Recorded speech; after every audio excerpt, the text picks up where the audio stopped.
China was curious about Jin-Woo, a top S-rank hunter from Korea. But why were they suddenly so interested? The Korean Hunter Association had already made it clear that Jin-Woo wasn't looking to work with other countries right now. The request didn't come from the Chinese government, someone explained. Wait, really? Came the surprised reply. No, it was an individual, they said. This was unusual because the Korean Hunter Association typically dealt only with official groups, not random people. Jinchul probably should have said no right away. Chugong Liu, China's 7-star hunter, is interested in Hunter Sung. The message read, Chugong Liu. That name made Jinchul's eyes widen in surprise. President Go definitely hadn't seen this coming. But here's the thing, China does things differently when it comes to ranking hunters. Instead of following the international system, they use stars, and the more stars a hunter has, the more powerful they are. So Chugong Liu wasn't just any hunter, he was at the very top of the list. For a long time, 5 stars were the top rank any hunter could achieve, until Chugong Liu stepped onto the scene. He wasn't just any hunter, he was a 7-star legend, and nationally famous, with skills that amazed everyone. It made sense he got special treatment, and no one questioned it. But then something unexpected happened. Hunter Sung caught Chugong's attention. Jinchul was there to explain how this surprising event went down. Chugong had just taken down one of the giants, and now he was curious about the guy who handled the rest. President Go nodded with a sly smile. Not long ago, a giant had escaped from Japan and made its way to China. Word got around that Chugong had dealt with it somewhere along the coast. Seems like a hero knows another hero when he sees one. President Go said with a grin. The Hunter Command Center had called in the Ajin Guild for the International Guild Conference. A big first for them. Chugong Liu, a pretty famous guy, suddenly asked about Jin-Woo Sung. President Go felt proud because he had seen how special Jin-Woo was right from the beginning. But let's not get into that now. Why show off their prized possession to people who are just drooling over it? It might not be worth it. Sure, they might upset someone really powerful like a top hunter in the country, but who cares? It's just not worth the trouble. Jin-Woo was on their team, and President Go had made up his mind. He grinned mischievously. Go ahead and reject him, he said. Lately, Jin-Woo had noticed something different about the dungeons. While clearing high-rank dungeons in Japan over the past few days, he realized they weren't the same as before. Now, as he stood inside the latest one, he stayed alert and checked around cautiously. He could feel the magic beasts lurking nearby, but they were nowhere to be seen. Jin-Woo froze, his eyes snapping upward just in time to see something super weird happening above him. A gloopy liquid dripped down from somewhere, landing with a splat right in front of him. The stuff acted like acid sizzling and bubbling as it ate into the ground. Thick, stinky smoke curled up, making Jin-Woo wrinkle his nose in disgust. Whatever this was, it definitely wasn't normal. Jin-Woo scrunched up his face in disgust. When he realized the hunter wasn't going to come any closer, big blobs of goo suddenly dropped from the cave ceiling. Pop, plop, as they hit the ground. The blobs slowly took shape, forming 12 humanoid figures. These were no ordinary creatures, they had white masks for faces and bodies made entirely of slimy, jiggly stuff. Jin-Woo took a step back, clearly not excited about this turn of events. Jin-Woo had never seen anything like this creature before. In a flash he summoned an old friend, Night Killer. A sleek dagger appeared in his hand. Once one of his favorite weapons, it had been gathering dust since he got the Demon Monarch's daggers. Finally, here was the perfect moment to use it again. The familiar feel of the dagger in his hand was reassuring. With a swift motion, Jin-Woo hurled it at one of the magic beasts. Dagger barrage, he shouted. The blade flew through the air with a sharp shund. It struck one of the beasts right in the chest and kept going, embedding itself in the wall behind it. But then something weird happened. A black liquid from the beast coated the dagger as it passed through, causing the metal to melt. The dagger softened and lost its shape, oozing down the wall like melted wax. Just as Jin-Woo had suspected, physical attacks weren't going to work against these creatures. Before Jin-Woo could even process losing Night Killer, a bunch of magic beasts pounced on him. He quickly used Ruler's authority to push them back. It was like an invisible hand swatted them away. The beasts splattered into jelly-like pieces, with a funny ploop sound, but before long they merged back together. Good as new. Jin-Woo couldn't help but chuckle at how fast they healed. He really wanted to see if his shadow soldiers could beat them, but he knew he had to wait. Turns out, No matter what kind of attack he used, it just didn't work on these weird creatures. What the? That's just not fair. What else could he try? Jin-Woo wondered while dodging the creature's attacks like they were nothing. Then, he noticed one of them moving awkwardly. Wait a minute. Jin-Woo looked closer. Its arm hadn't regrown, and there was a crack in its mask from when he'd used Ruler's hand. He smiled. He had an idea this must be their weakness. Once Jin-Woo figured out how to take them down, everything else would be a breeze. He dodged and weaved, avoiding the magical creature's relentless attacks. Hushk! Hushk! Hushk! Then he called in his backup. His trusty demon monarch's daggers. Blades materialized in both hands, and Jin-Woo's eyes gleamed with determination. With a quick slash, one of the beasts collapsed as the dagger pierced its mask. Hushk! Hushk! That was just the start! Oomp. The real fight was only getting going. Jin-Woo zoomed through the group, breaking each mask in a flash. A cog, ad snap, and finally, crack. The last mask split in two and the beast splashed back into a puddle of liquid. Jin-Woo slid the demon monarch's daggers back into his inventory. What if someone else had been the one tackling this dungeon instead? At least a few people would have been killed before anyone realized that normal attacks wouldn't work. Even more lives might have been lost before they figured out the weakness. In the worst case, everyone could have died. Even if it was an elite team of fighters. These magic beasts were super strong, fast, and deadly. But here's the thing. This wasn't the first time he'd noticed something like this happening. Yeah, the dungeons have definitely changed. Ever since Jin-Woo defeated the King of Giants, all the magic stones in every dungeon just disappeared. These special minerals used to soak up a lot of the magic inside dungeons. But now that they're gone, the magical creatures have free reign. Almost overnight, dungeons became way more dangerous than they had ever been before. New, even scarier beasts started popping up left and right. Jin-Woo's face scrunched up in worry. Even the best teams would be lucky to make it out of a high-level dungeon, without losing someone. Things were getting intense. More mysterious gates kept popping up, causing all sorts of trouble. Jin-Woo was worried enough that he asked Baru, his super strong ant, to keep watch at home. Baru was no ordinary ant, could handle most dungeons on his own. But here's the silver lining. Even though the gates were appearing more often, and the magic beasts were tougher than ever, Jin-Woo saw an upside. All this action made it easier for him to level up. Jin-Woo could tell that this dungeon was packed with even more magic beasts, all bursting with mana. A grin spread across his face as he thought. Now that I know what we're up against, let's do this. He was done waiting. It was time to take control. The end for these beasts was just beginning. Let's get moving, Jin-Woo said. With a loud ho ush. Actually soldiers stepped out from behind him, ready for action. Jin-Woo had everything under control. He had already told his team exactly what to do against their enemies, so they were ready for anything. With Baru keeping watch over Jin-Woo's family, Igris stepped up as leader of the entire army.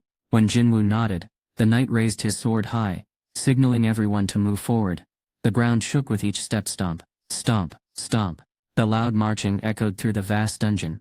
At the same time, in a different part of the world, the best hunters on the planet were flying into the US for an international meeting, called the Guild Conference. But Thomas Andre wasn't thinking about all those skilled hunters, he was only worried about one person. Jin-Woo Sung will arrive tomorrow, Thomas muttered to himself. He quickly called Dong-So into his office. After checking Jin-Woo's schedule, Dong-So walked in carefully trying to read Thomas's expression. Even though he had been part of the scavenger guild for years, talking to the boss still made him nervous. Did you need something, sir? Dong-So asked cautiously. Thomas was super strong, had a personality that kept you on your toes, and was super possessive. Even though Dong-So was also an S-rank hunter, being near Thomas made him feel tiny. Mr. Huang, Thomas barked, getting right to business. Don't even think about touching Jin-Woo Sung. Dong-So's eyes popped wide in shock. How did Thomas know? Then his gaze darted to Laura, who was standing quietly behind the guild master. She gave Dong-So a look like she was just doing her job. Dong-So clicked his tongue in frustration. Thomas continued. I know what happened between your brother and Hunter Sung. It was really suspicious, and I understand why you want answers. Dong-So's older brother Dong-Suk had gone into a dungeon with Jin-Woo some time ago. All 8 of Dong-Suk's regular squad members had died in that dungeon alongside him. while 2 survivors went on to create their own guild. No wonder he had so many questions for Jin-Woo. Dong-Soo looked unhappy, but he started to say when Thomas wagged his finger at him and gave a small smile.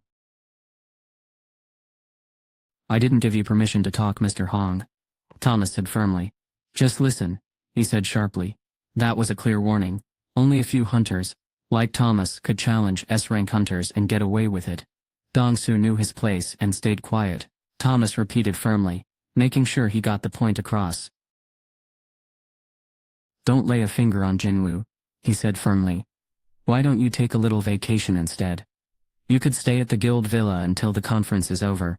Can you do that for me?" The silence. Mr. Hong.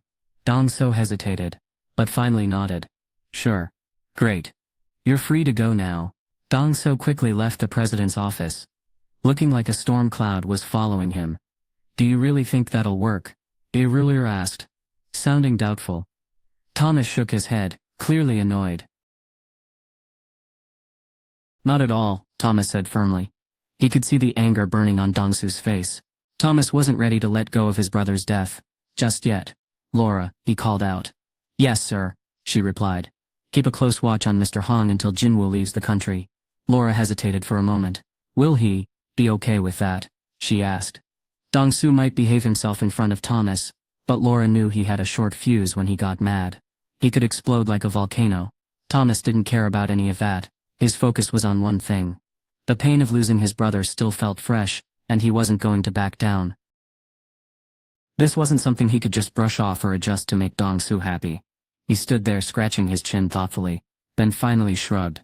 "Well, better frustrated than dead," he said with a sigh. Just then, Germany's top hunter, Leonard Neerman, walked out of the airport and stopped in surprise. As the leader of Richer Guild, he went to the International Guild Conference every year, but he had never seen this many reporters before. "Why are there so many reporters here?" Leonard asked the Vice Guild Master. The Vice Guild Master smiled. "Today's a big day. That super famous Korean hunter is arriving in the US. Leonard's eyes lit up with understanding. "Ah, got it," he said. Even though Jin-Woo was an S-rank hunter, taking on an S-rank dungeon by himself, especially one filled with giants, was a big deal. No wonder everyone was buzzing about him being the first hunter of his kind to set foot in the US. Leonard, the Vice Guild Master, was super curious to learn more about Jin-Woo too. "So he's finally coming," Leonard said, watching the crowd of passengers from Korea walk out of the airport. He pointed through the crowd, spotting someone. "Hey, there he is," Leonard said with a grin. The guy they were looking at was also an S-rank hunter, just like them. He wasn't as strong as Leonard, but his skills were sharp enough to spot Jin-Woo in the big crowd. Leonard's eyes sparkled with excitement. "How about we go introduce ourselves?" he suggested. Jin-Woo raised an eyebrow. "What?" Leonard shrugged. "It's not a bad idea to meet a fellow powerful hunter. You never know when you might need their help." The Vice Guild Master nodded in agreement. After all, that's why they were all here at the International Guild Conference, to connect with other strong hunters from around the world. It was like a big networking event for the most skilled fighters out there. Leonard was super excited to get the party started early. He fixed his clothes and walked toward Jin-Woo's group, but stopped after just a few steps. His face turned as pale as a ghost. The Vice Guild Master looked back at him. "Hey, aren't you joining us?" Leonard stared at his colleague in shock. "Can't you see them?" he whispered. "See what?" the Vice Guild Master asked, confused. Leonard couldn't believe it. As one of the best hunters in the world, shocked could see them perfectly. He muttered to himself, stunned by what was happening right before his eyes. "Wait, so you're telling me he doesn't bring his minions from another dimension, like I thought? He just carries them around like this?" The Vice Guild Master looked at Leonard in confusion. "What are you talking about?" Leonard gestured toward Jin-Woo. "I mean, where are they all hiding? There's supposed to be a whole army of them." Still confused, the Vice Guild Master turned back to Jin-Woo, but there was no sign of any minions anywhere. "Minions? What minions? Are you serious? There are tons of them right here." Leonard's eyes were fixed on something. Only he could see specifically the shadowy figures lurking within Jin-Woo's darkness. 100. Breathed he ever. Was he even able to count them all? He swallowed hard and shuddered. It was as if he'd come to start a war in America with so many of those things around. If Leonard were running this conference, he definitely wouldn't have let hunters bring stuff like that into the country. There were only two possibilities. Either the Hunter Command Center didn't fully understand how strong the Korean hunter was, or they believed his power wouldn't be turned against them. As Jin-Woo drew closer, Leonard felt a growing intensity he had only experienced around top-tier hunters like Thomas Andre or Christopher Reed. Eventually Jin-Woo walked past him, and without thinking, Leonard lowered his gaze. Leonard couldn't bring himself to look Jin-Woo straight in the eye. It was like something inside him wouldn't let him. After Jin-Woo's group walked away, the Vice Guildmaster turned to Leonard with a confused expression. "Hey, are you okay? You don't look right," he asked curiously. "Yeah, I'm fine," Leonard said quickly, wiping the sweat from his brow. For hunters, being able to read people and figure out their strengths was super important. It was like having a built-in tool that helped them stay one step ahead. Leonard couldn't help but feel a little jealous of the Vice Guild Master. And the reporters, they had no idea how scary Jin-Woo really was. Jin-Woo tilted his head, looking curious, and Jin-Ho asked, "Hey boss, did you see someone you know?" "Ton." "No," Jin-Woo replied. "But this foreigner kept staring at me." Jin-Ho burst out laughing. "You're all over the news lately. You've probably got a bunch of fans now. Maybe that guy just wanted your autograph." But to Jin-Ho, the foreigner seemed way too experienced to be just some fan waiting for a signature. Still, Jin-Woo cracked a smile. Besides Jin-Ho, there were two more people with him. The association had brought along director Jin-Woo and his interpreter. Suddenly the reporters erupted in excitement. "Look, there he is!" they shouted, spotting Jin-Woo Sung. The air was filled with the sharp clicks of cameras, like a rapid click, click. As the flashes lit up the scene, Jin-Woo calmly pulled out his sunglasses and put them on, scanning the crowd with a careful eye. Jin-Yo noticed how tense he seemed, his expression serious behind the shades. "By the way, why did you come with us?" "Director Woo?" Jin-Yo asked. Director Woo was the boss of a whole department at the Seoul branch of the Hunters Association of Korea. Jin-Yo was grateful. They had an interpreter, but he couldn't figure out why someone as important as Director Woo would join them. Director Woo glanced at Jin-Woo, and suddenly turned red in the face. "I'm supposed to be guarding Hunter Sung," Jin-Yo admitted, his voice barely above a whisper. It wasn't easy for him to say that out loud, but the airport was super noisy, and Jin-Yo didn't catch what he said. Jin-Yo cupped his hand around his ear. "What was that?" "I didn't hear you." "I'm in charge of guarding someone," Jin-Yo muttered, avoiding eye contact. His face turned bright red, like a tomato. "Who are you supposed to guard?" Jin-Yo asked, leaning in closer.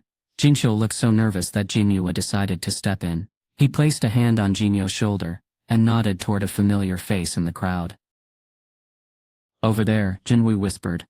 "They're here for us." Near the exit stood a young man named Adam White. He wore a sharp suit, and had stylishly messy blonde hair. He was heading straight for Jin-Woo, followed by his two bulky bodyguards. As soon as Jin-Woo made eye contact with them, their expressions changed. They looked down quickly, embarrassment showing on their faces. They remembered how they'd tried to tackle Jin-Woo on the plane and failed. It was clear they knew he was much stronger than they were. They looked super excited, like they might ask for a selfie any second. He nodded at the guards and shook Adam's hand.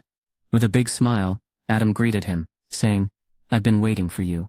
Hunter Sung, "Wait, didn't you say you were in charge of Asia, Agent White?" he asked. Adam laughed, scratching his head. Until recently, Adam used to be an assistant, but now he was in charge of helping Hunter Sung. After exchanging some small talk, Adam led the group out of the airport. "I've arranged your rides," he said, pointing to two cars waiting with their engines running.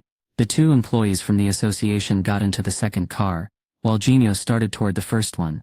But before he could get there, Adam stepped in front of him. Jin-Woo and Jin-Yo looked at each other, puzzled. "What's going on?" they seemed to ask without words. "Everyone except Hunter Sung will be escorted to the hotel," Adam said before turning to Jin-Woo. "Would you please come with us?" Hunter Sung. Adam. Jin-Woo's eyes narrowed slightly. Was this about his father? The air around them seemed to chill, as if the temperature had dropped instantly.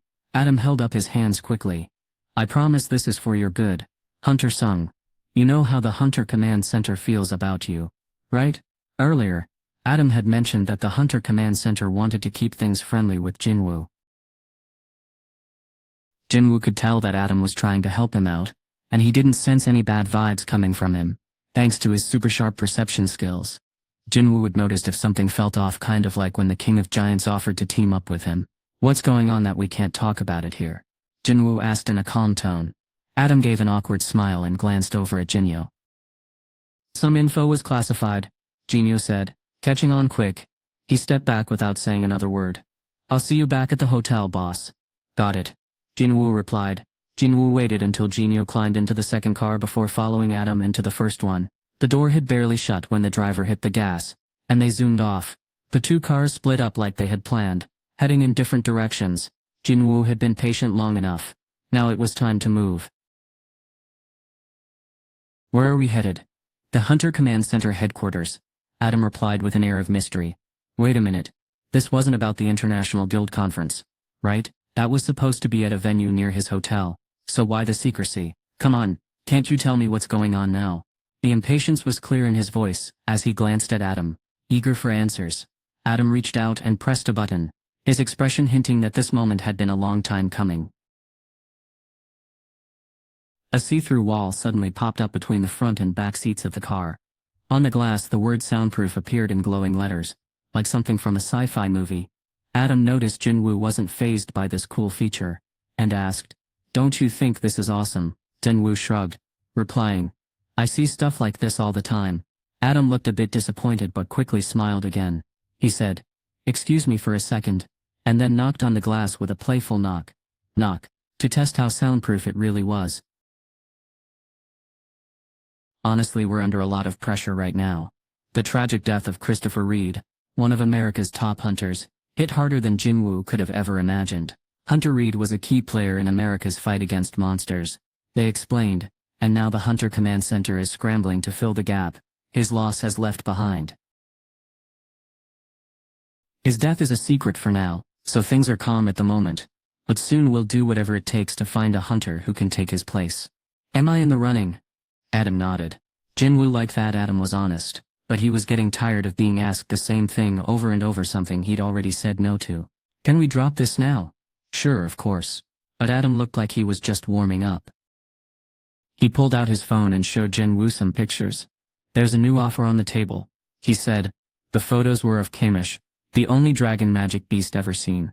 People called it the worst disaster in history, and it was something most folks wanted to erase from their memories forever. Only 5 people made it out of that raid alive, and now they were famous nationwide as top-tier hunters. Adam stopped on a picture showing some of the world's best mage hunters pulling out a glowing runestone from what was left of Kamish. "You know how it works," he said. "The stronger the magic beast, the more valuable its runestone." Then he swiped to the next image.